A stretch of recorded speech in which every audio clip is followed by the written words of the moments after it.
നമസ്കാരം. മലയാളി വാർത്ത ഇൻസൈഡിലേക്ക് സ്വാഗതം. മുൻ മുഖ്യമന്ത്രി പിണറായി വിജയൻ്റെ മകൾ വീണ വിജയനെ CMRL എക്സാലോജിക് മാസപ്പടി കേസുമായി ബന്ധപ്പെട്ട് ചോദ്യം ചെയ്യാനായി ED വലിയ ഒരുക്കങ്ങൾ നടത്തുകയാണ്. വീണ വിജയനെ ചോദ്യം ചെയ്യാനായി വിശദമായ ചോദ്യാവലി തയ്യാറാക്കുന്നു എന്നാണ് ലഭിക്കുന്ന സൂചന.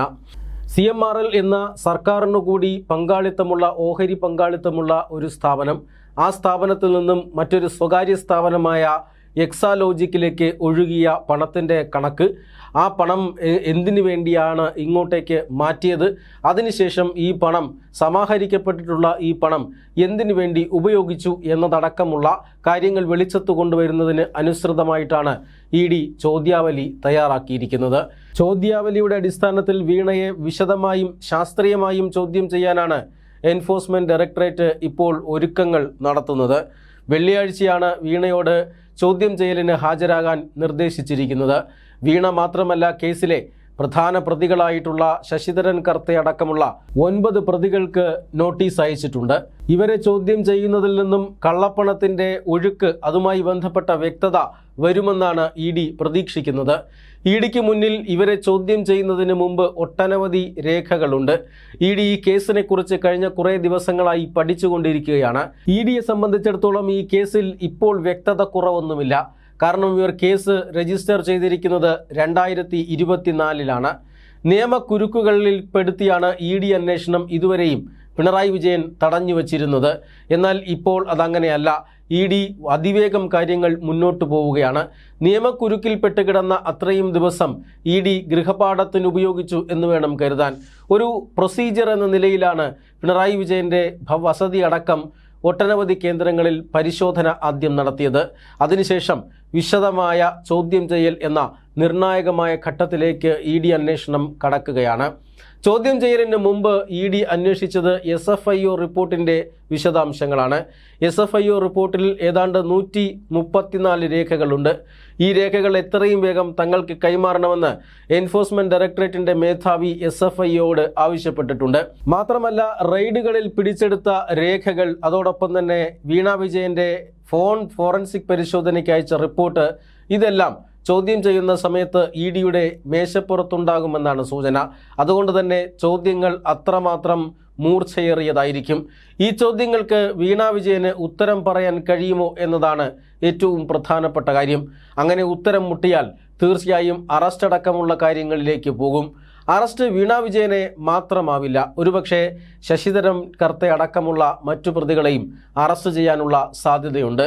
അങ്ങനെയാണ് എങ്കിൽ അതിനിർണായകമായ ഘട്ടത്തിലേക്കായിരിക്കും വെള്ളിയാഴ്ച ED അന്വേഷണം കടക്കുക.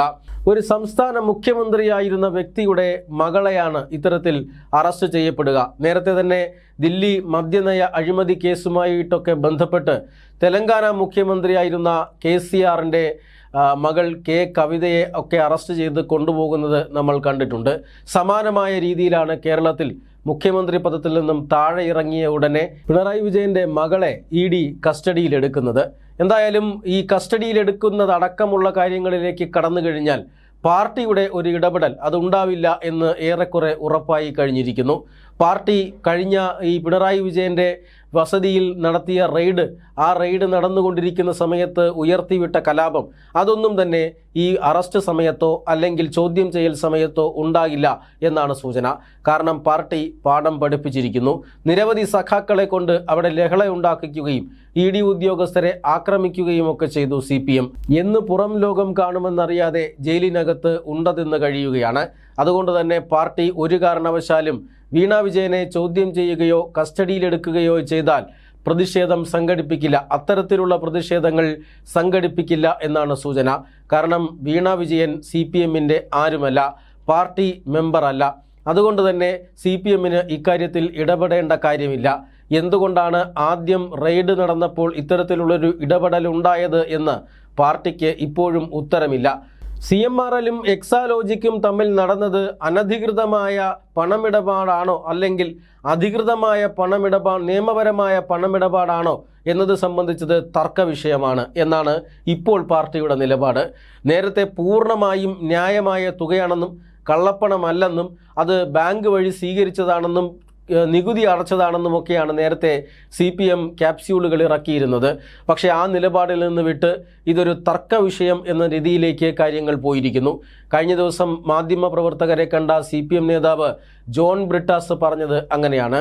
CMRL നിന്നും എക്സാലോജിക്ക് വാങ്ങിയ തുക അത് യഥാർത്ഥത്തിലുള്ള തുകയാണോ, അതിന് ഏതെങ്കിലും തരത്തിലുള്ള സേവനങ്ങൾ നൽകിയിട്ടുണ്ടോ, ആ കരാർ വ്യാജമാണോ എന്നതൊക്കെ തർക്ക വിഷയമാണ്. അത് കോടതികൾ പരിഹരിക്കേണ്ട കാര്യമാണ്. അവർ പരിഹരിച്ചുകൊള്ളും. അതിനകത്ത് പാർട്ടിക്ക് യാതൊരു പങ്കുമില്ല എന്ന് തന്നെയാണ്, പാർട്ടിക്ക് ഒരു റോളും വഹിക്കാനില്ല എന്ന് തന്നെയാണ് ഇപ്പോൾ പാർട്ടി പറയുന്നത്. അതുകൊണ്ട് തന്നെ എക്സാലോജിക്കുമായി ബന്ധപ്പെട്ട കാര്യങ്ങൾ അല്ലെങ്കിൽ CMRLുമായി ബന്ധപ്പെട്ട് ഉയർന്നു വരുന്ന അഴിമതി ആരോപണങ്ങളിൽ നിന്ന് തലയൂരാൻ പാർട്ടി ഇപ്പോൾ ശ്രമിക്കുന്നു എന്നതിൻ്റെ ഏറ്റവും പ്രധാനപ്പെട്ട ഉദാഹരണമായി നമുക്കതിനെ കാണാം. കാരണം അതിൽ തലവച്ചാൽ പാർട്ടിക്ക് വലിയ വലിയ അഴിമതി കഥകൾ ന്യായീകരിക്കേണ്ടി വരും എന്നുറപ്പാണ്. ഇപ്പോൾ 2.78 കോടി രൂപയുടെ കണക്ക് മാത്രമാണ് പുറത്തു വരുന്നത്. പക്ഷേ CMRൽ നിന്നും ഏതാണ്ട് 200 കോടിയോളം രൂപ ഇത്തരത്തിൽ കൈക്കൂലി പണമായി പുറത്തു പോയിട്ടുണ്ട്. ഈ 200 കോടിയിൽ വീണയുടെ അക്കൗണ്ടിൽ വന്നത് മാത്രമാണ് 2.78 കോടി രൂപ. അല്ലാതെയും പണം എത്തിയിട്ടുണ്ട്. ഈ പണം എത്രയാണ്, അല്ലെങ്കിൽ ആ പണം എന്തിനുപയോഗിച്ചു? ഇതാണ് EDയുടെ ഏറ്റവും പ്രധാനപ്പെട്ട ചോദ്യമായി വരിക. എവിടെയൊക്കെയാണ് ഈ കള്ളപ്പണം നിക്ഷേപിച്ചിരിക്കുന്നത് എന്നറിയാനാകും ED ഇനി ശ്രമിക്കുക. നിക്ഷേപങ്ങളുമായി ബന്ധപ്പെട്ട ചില രേഖകൾ ED പിടിച്ചെടുത്തിട്ടുണ്ടെന്നാണ് സൂചന. ആ രേഖകൾ കൂടി അടിസ്ഥാനപ്പെടുത്തിയായിരിക്കും ED ചോദ്യാവലി തയ്യാറാക്കുക. അതായത് ഇത്തരത്തിലുള്ള കോടിക്കണക്കിന് രൂപ, നിലവിൽ 2.78 കോടി രൂപ, അതാണ് കുറ്റകൃത്യത്തിലൂടെ സമ്പാദിച്ച പണം. ഈ പണം ഏത് അസറ്റിലാണോ, ഏത് ആസ്തിയിലാണോ നിക്ഷേപിച്ചിരിക്കുന്നത്, ആ ആസ്തി കണ്ടുകെട്ടാനുള്ള അധികാരം EDക്കുണ്ട്. അത് കണ്ടുകെട്ടിയാൽ പിണറായി വിജയൻ്റെയും അതുപോലെ തന്നെ വീണ വിജയൻ്റെയും സ്വത്തുക്കൾ EDയുടെ കയ്യിലാകും. ഇതാണ് EDയെ അവർ ഭയപ്പെടാനുള്ള ഏറ്റവും പ്രധാനപ്പെട്ട കാരണവും. സ്വത്തുക്കൾ കണ്ടുകെട്ടിക്കഴിഞ്ഞാൽ തീർച്ചയായും ഈ കേസ് അന്വേഷണത്തിൻ്റെ ഒരു പ്രധാന ഘട്ടം അവസാനിക്കുകയാണ്. മാത്രമല്ല അടുത്തിനി വിചാരണയിലേക്ക് കടക്കുകയും ചെയ്യും. വിചാരണയിലേക്ക് കടന്ന് ഈ കേസിൽ പ്രതികൾക്ക് ശിക്ഷ വാങ്ങുന്നതുവരെ ഇനി വെറുതെ ഇരിക്കില്ലെന്നാണ് ED സംഘം ഇപ്പോൾ മാധ്യമങ്ങളോട് പറഞ്ഞിരിക്കുന്നത്. കാരണം EDക്കും മുറിവേറ്റിരിക്കുകയാണ്. ED സംഘത്തെ മുൻ മുഖ്യമന്ത്രി പിണറായി വിജയൻ്റെ വസതി റെയ്ഡ് ചെയ്ത് തിരിച്ചിറങ്ങുമ്പോൾ അപ്രതീക്ഷിതമായ ആക്രമണമാണ് ഈ ED സംഘത്തിനെതിരെ CPM നടത്തിയത്. കല്ലുകളും അതുപോലെ തന്നെ കമ്പുകളും കൊണ്ട് വാഹനം അടിച്ചു തകർത്തു. അതിനകത്തുണ്ടായിരുന്ന ED ഉദ്യോഗസ്ഥർക്കും കേന്ദ്രസേനാ ഉദ്യോഗസ്ഥർക്കും പരിക്കേറ്റു. ഇത് വലിയൊരു ആക്രമണം തന്നെയായിരുന്നു. ED ഉദ്യോഗസ്ഥരെ വധിക്കാനുള്ള ശ്രമം തന്നെയായിരുന്നു. ജനക്കൂട്ടത്തെ ആരോ ഇളക്കിവിട്ടിരിക്കുന്നു. അക്രമാസക്തമായ പാർട്ടി പ്രവർത്തകർ എന്തിനും തയ്യാറായി തങ്ങളുടെ മുന്നിൽ വന്ന് നിപ്പുണ്ടായിരുന്നു. അവിടെ നിന്നും ജീവനും കൊണ്ട് രക്ഷപ്പെട്ടത് അത് വളരെ ഭാഗ്യമെന്നാണ് ED ഉദ്യോഗസ്ഥർ ഇപ്പോൾ പറയുന്നത്. ഇതിനു മുമ്പ് ബംഗാളിലും മറ്റും സമാനമായ സാഹചര്യം ഉണ്ടായിട്ടുണ്ട്. പക്ഷേ കേരളം പോലെയുള്ള ഒരു സംസ്ഥാനത്ത് നിന്നും ഇത്തരം കുറ്റകൃത്യങ്ങൾ ഒരിക്കലും പ്രതീക്ഷിച്ചിരുന്നില്ലെന്നാണ് EDയുടെ വാദം.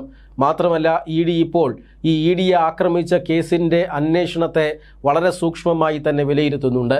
ഇപ്പോഴത്തെ SIT അന്വേഷണത്തിൽ ED തൃപ്തി രേഖപ്പെടുത്തുന്നില്ല. അതിനൊരു കാരണമുണ്ട്. അതായത് പ്രവർത്തകർ 26ഓളം പാർട്ടി പ്രവർത്തകർ മാത്രമാണ് ഇതുവരെ അറസ്റ്റിലായിട്ടുള്ളത്. നൂറുകണക്കിന് പ്രതികൾ ഈ കേസിലുണ്ട്. അതുകൊണ്ട് തന്നെ 26 പേരിൽ ഒതുക്കാൻ പോലീസ് ശ്രമം നടത്തുന്നു എന്നൊരാരോപണമുണ്ട്. മാത്രമല്ല ഈ 26 പേരും പ്രധാനപ്പെട്ട പ്രവർത്തകർ മാത്രമാണ്. പക്ഷേ നേതാക്കന്മാർ ഈ അക്രമത്തിന് പിന്നിൽ പ്രവർത്തിച്ചിട്ടുണ്ട്. അണികളും നേതാക്കന്മാരും ദീർഘനേരം പിണറായി വിജയൻ്റെ വസതിക്ക് മുന്നിലുണ്ടായിരുന്നു.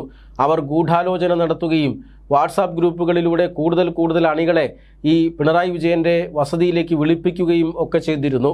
ഇത് പരിഗണിച്ചുകൊണ്ട് നേതാക്കന്മാരുടെ ഗൂഢാലോചനയും അന്വേഷിക്കണമെന്നാണ് ED ഇപ്പോൾ ആവശ്യപ്പെട്ടിരിക്കുന്നത്.